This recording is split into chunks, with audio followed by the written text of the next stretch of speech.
Hi, folks. Welcome to the preview show delivered by FedEx Racing. I'm Vince Cellini, and this week it's Martinsville and the Goodies Fast Relief 500.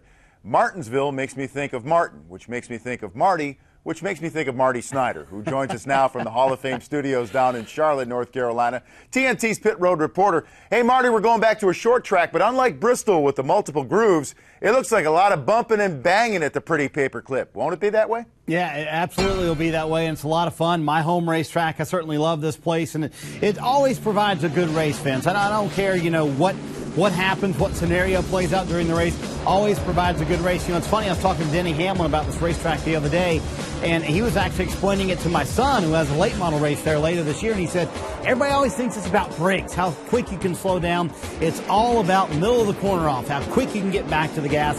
Those are the guys who are good at Martinsville. But you're right, it should be bumping and banging. It'll be about the car. It'll be about how you can save the car, but it'll be a fun race. And I think a lot of guys are really looking forward to this race. Talking to a lot of drivers, really looking forward to getting back to Martinsville. Yeah, one of those drivers always looking forward to getting there is a four-time winner, Denny Hamlin, who talks about Martinsville and the physicality of racing there. It's very tough to pass, and as we've been talking about, it's going to be fender and bumper banging all the way through on Sunday.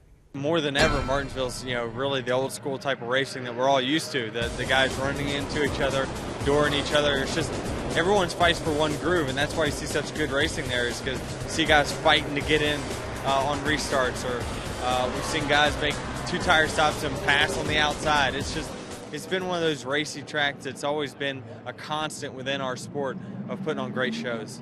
So there you have it, Marty. What are the crew chiefs saying about this type of race? What can we expect this week?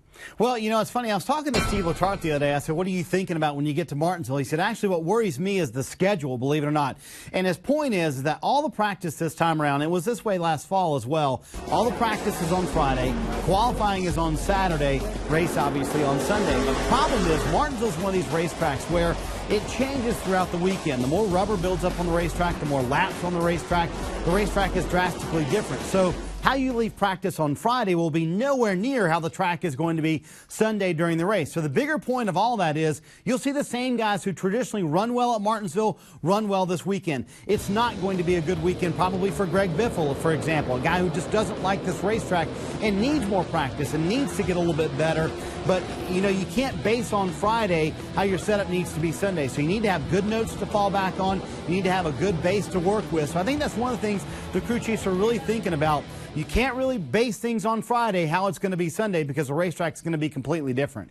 It really is confounding. As you said, Marty, it's a track where you have haves and have-nots as far as success is concerned. So What are some of those keys that drivers have to have in order to run very well there? Well, I think the biggest key is you got to have track position at the end of the race. You need to be up front to contend. And it used to be the big key there, Vince, was being good on the long run. We obviously have very long runs at Martinsville. We'll go sometimes 200 laps under green in a row where you'll have to be good on the end of that run to be able to be successful in the race. But the last couple of races, we've seen that the best car does not always win the race. We've seen that the guy who has the best car in the long run doesn't win the race because you look at last year, you look at Kevin Harvick winning in the spring, Tony Stewart winning in the fall.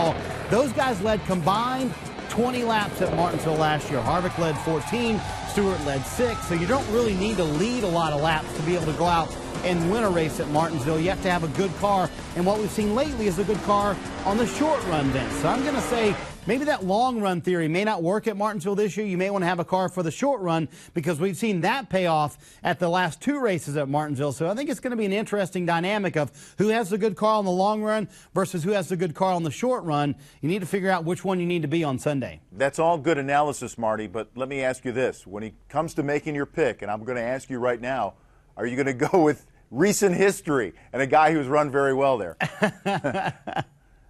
I'm not going to go recent history. I'm going to go old school history, and I'm going to go with Denny Hamlin. I just like the way that 11 team has been running. I still think, Vince, being good on the long run, that's where Denny is so good at Martinsville, where he's so much better than everybody else. He's good on the long run. I still think that's still the best route to go, and I think he's going to be the guy to beat this weekend because I think at the end of the day, he's the best guy when it comes down to running at Martinsville. Well, if you're going to go with Denny Hamlin, Marty, then I'm going to go with Jimmy Johnson from October of 2006 through October of 2010. Those two drivers won all 9 races, so they combined to win that 9-race stretch. Johnson's a 6-time winner. He finished in the top 10 in 18 of 20 starts. lost to Tony Stewart in last year's chase. So I think that's a pretty safe pick as well, along with Denny. But you never know at the Paperclip. But that's your home racetrack. That's the one you love there. So you're probably going to be right, and I'm going to be wrong, Marty. I don't know. I hope, Vince. I hope I can get one right. I've got 2 in a row right, Vince, so hoping I can keep the streak alive. We'll see. It won't be an April Fool's joke either. It's going to be for real Sunday in Martinsville. Thank you very much for watching, everybody. Enjoy the race.